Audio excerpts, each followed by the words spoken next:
Back in high school, during my sophomore year, I took guitar class for the first time. Not knowing anyone and being awkward, I sought out a friend. I met Diane. Diane was also quiet and kinda awkward, but we got along well. I could tell from her binder that she was a Jonas Brothers and Justin Bieber fan. I didn't mind it. It just wasn't my thing. I had a friend who liked that kind of stuff, so I knew in my mind to introduce them. So when it came to lunchtime, I did. I introduced Diane to my friend Sandra. Sandra and I had been best friends since freshman year. We were like sisters and still are best friends. Our friendship back then was just gossiping and me making fun of her crush on Justin Bieber. So I moved on from making fun of Sandra to making fun of Diane. However, Diane didn't like this, and you could tell. She didn't say much, she just took her lunch tray and threw her stuff away before going to the library. As the school year went on, I started seeing less of Sandra and Diane. The only time I saw Diane was guitar class, but she was quiet like she was avoiding me. After a couple of months of not speaking, I asked her to help me with a song. It was a covert way of trying to speak. She eventually did, and we spoke. I asked if my jokes offended her and apologized. She said something along the lines of, "It was rude, but you're just not smart, so I forgive you." I didn't understand why she had to insult me, so I took my guitar and walked away. Months went on where Diane and Sandra continued not to speak to me. I had messaged Sandra on Facebook, asking how she had been, and why was she avoiding me.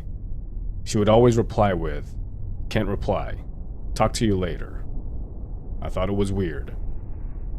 Soon it was February of my sophomore year, and I had made all new friends. Sandra and Diane still avoided me like the plague. I guess Diane wasn't here on this school day because Sandra approached me to talk. Sandra pulled out her phone and went on Twitter to show me Diane's posts. They were vague, but you could tell they were about me. They said things like, "This girl talked crap about Joe Jonas. I can't wait to strangle her. How can you say Justin Bieber is ugly when you'll be dead?" Obviously, I found it extremely creepy. Sandra went on to explain that Diane persuaded her to stop being my friend because of my dislike for Justin Bieber and the Jonas Brothers. On top of that, apparently I'm not interesting enough, nor do I have anything else to offer as a friend. It was hurtful, but what I was more concerned about were the creepy, threatening tweets. The next day I had asked Diane in guitar class about them. Her face went cold and pale like she had seen a ghost. She explained she meant it, and if I come near her or Sandra again, she'll really hurt me. For once, I was scared. Like anyone should have, I went to the principal about it. I explained that she had been writing threatening tweets about me. Diane burst out crying there at his desk, claiming I was bullying her. The principal claimed, if it's just tweets, nothing can be done, then reminded us once again to not use phones during school hours. I was livid. How dare she spin this to make me look bad? I never once bullied her. I told Sandra what Diane said, and that I went to the principal. Sandra agreed she was crazy and wanted nothing to do with her. We both decided to avoid Diane after that. Thankfully, Diane left after that year, and I hope to God we never meet again.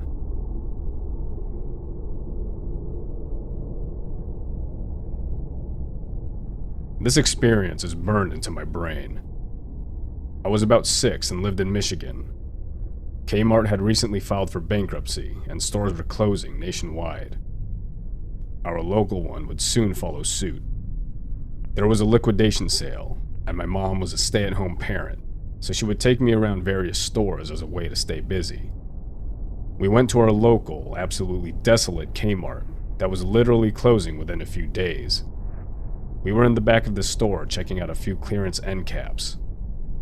I was getting pretty antsy, so I went into the aisle just to walk, run, and simply do whatever 6-year-olds do. These aisles were all totally empty, mind you, so you could see through them to either side of the store. I was able to see my mom's cart, but not her, since she was standing in front of the end cap. Regardless, we were in close proximity to each other, literally less than 15 feet away. I turned away from her to continue walking down the aisle when a man stepped into view from the opposite end cap at the far end of the aisle, like he'd been hiding there and waiting. I stopped and looked at him. He was a tall man with an unkempt beard, and he was wearing work boots and a dirty brown Carhartt. It's hard to forget seeing a person who was so dirty, downtrodden, and gruff. He sort of just stared at me for a second or two. I wasn't sure what to think, so I cut through a middle gap in the aisle into the next aisle over, so he had walked into the space at the end of that aisle, just staring at me again, following me. I turned around and ran to the end cap opposite him and sort of half hid, looking at him. I moved over to the next end cap one more aisle to my right, and he followed me again. By then, I was 2 aisles down from my mom, who was distracted while looking for something in the clearance bin. The man stood at the opposite end of the aisle and sort of tilted his head a little, then he waved. I waved back. He took a few steps forward. So did I. We were now about 10 feet apart in the aisle, and he opened his mouth to speak and held his hand out to me. Just as I was about to turn and run away, I heard my mom say my name behind me, loudly. I turned around, and she was staring straight at this man with such ferocity. She walked up and grabbed my hand, picked me up, and put me in the cart. She put down the one thing she'd gotten and practically ran out of the store, pushing me in the cart towards our car. She put me in the car and locked it before putting the cart in the cart corral and returning. She got in the car and locked the doors immediately before speeding out of the parking spot. We saw the man standing in the entry door of the Kmart, watching our car as we left the parking lot. When we got on the road, my mom started talking under her breath and fumbling for her purse. She called my dad and told him what happened, and she took the long way home with a few extra turns to make sure we weren't followed. I think about this experience a lot and wonder what might have happened to me. Moms truly have a sixth sense for their children, and I'm pretty sure it saved me that day.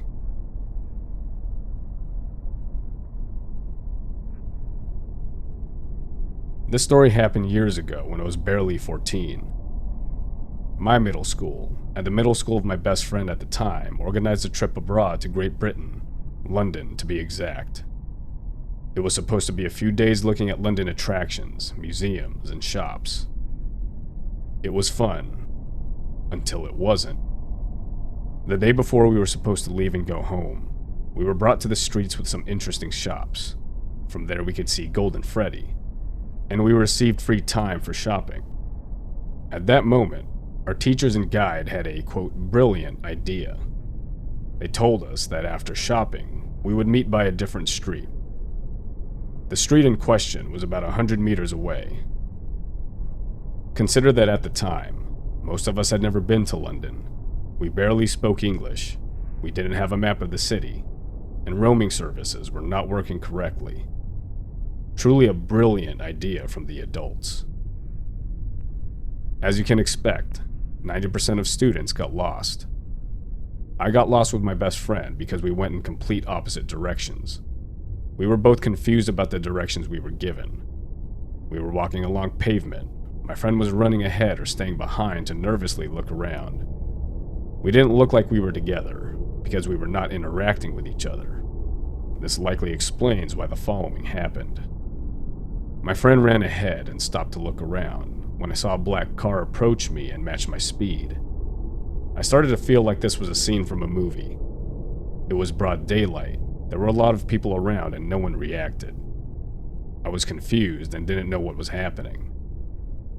Then, from the car stepped a man who said, "You look nice, come with me," and then tried to grab me. The car was still running, so I suppose someone was still in it.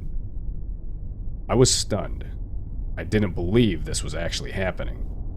At that moment, my friend ran to me from behind, grabbed me, and dragged me away. We ran as fast as we could, trying to get out of sight from the man in the black car. After some time, we stopped, and my friend nervously cried, shaking me and screaming why I didn't move and the man tried to catch me.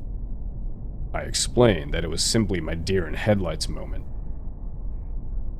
We cooled down and managed to ask someone for help, and were eventually found by our teachers. Even though we should have, we didn't tell any of the adults what had just happened.